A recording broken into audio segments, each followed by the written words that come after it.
Your Valley Neighborhood Forecast is brought to you by Walgamuth Painting. Wiggly Mouth. Woggy Mouth. No. Painting. Wiggy Mouth. It's Woogie Mouth Painting. It's Walgamuth Painting, and yes, we'll paint anything.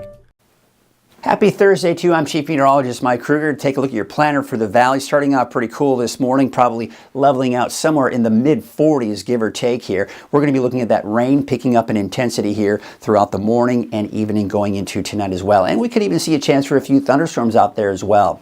Colder air is pretty much in place. It's settled in. So now we've got some of that colder air being trapped in as the clouds move in. And of course, this is a warmer storm system. So it's a warmer source of air and moisture.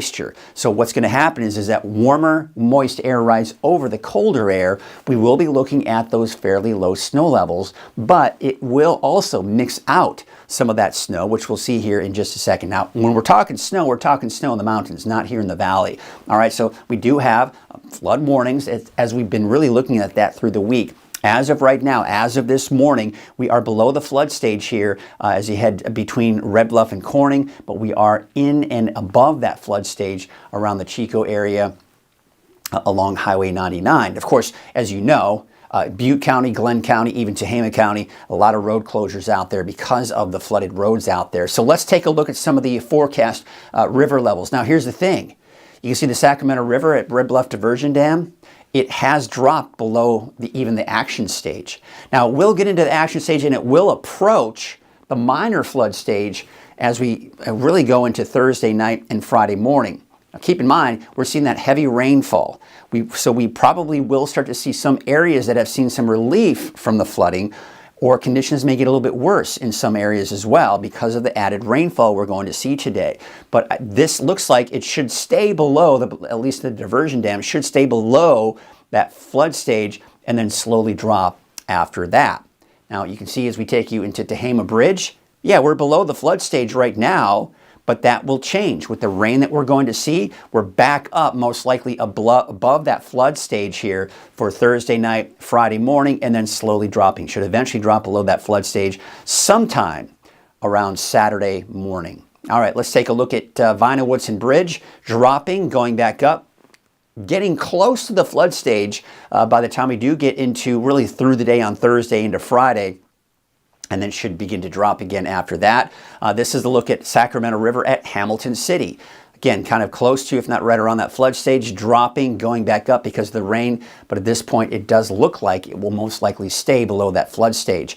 And Sacramento River at Ord Ferry already and still in that minor flood stage, slowly dropping though. But I mean, it's going to be kind of hovering very close to that flood stage here as we go into the weekend, but should drop a little bit lower than that going into your Sunday as well. So yeah, I mean, just still some concerns and issues, especially with the rain that's coming in.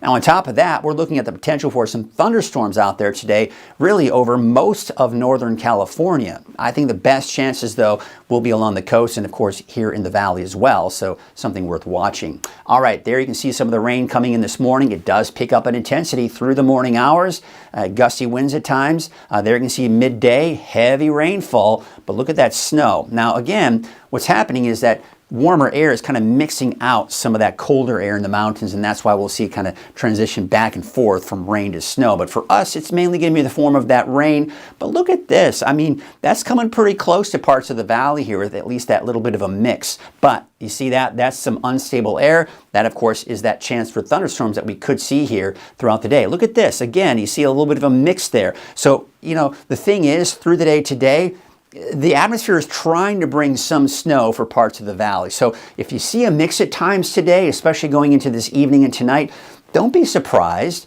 But again, you can see some of that mix trying to come on in. It's having a hard time really sustaining itself. It might be just a little too warm. Look at this. By 10 o'clock, most of the activity is now off to the east here. And overnight, some snow off to our west, really in the mountains. We're going to keep it mostly cloudy, but look at 6 a.m. I mean, really overnight into tomorrow morning, it's dry, and I do expect to see dry conditions through the day on Friday. How much rain can we expect?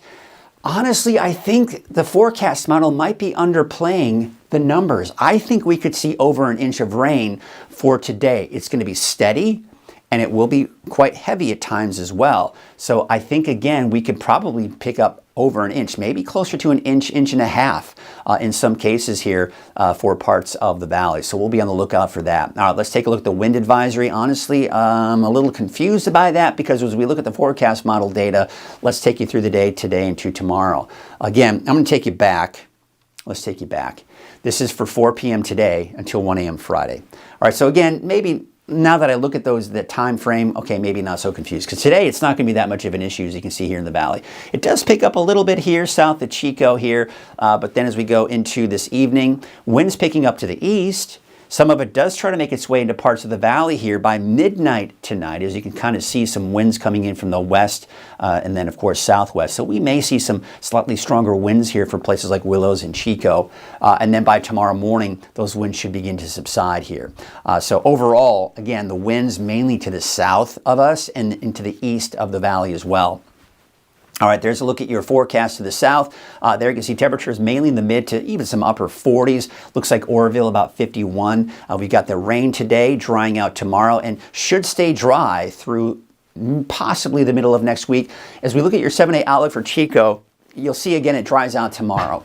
And then we're dry for the weekend. Forecast models kind of going back and forth on whether or not we see rain next Wednesday or Thursday. So for now, I'm going to keep it dry through Wednesday. We'll see if we start to see some more consistency in there. But as we look up to the north, Lakehead about 42, 45 in Palo Cedro. And pretty much the same story here with your 7-day forecast for Red Bluff and, of course, Redding as well. The rain heavy at times today. Could see an isolated thunderstorm. Temperatures in the mid-50s for Saturday, Sunday, and even into Monday.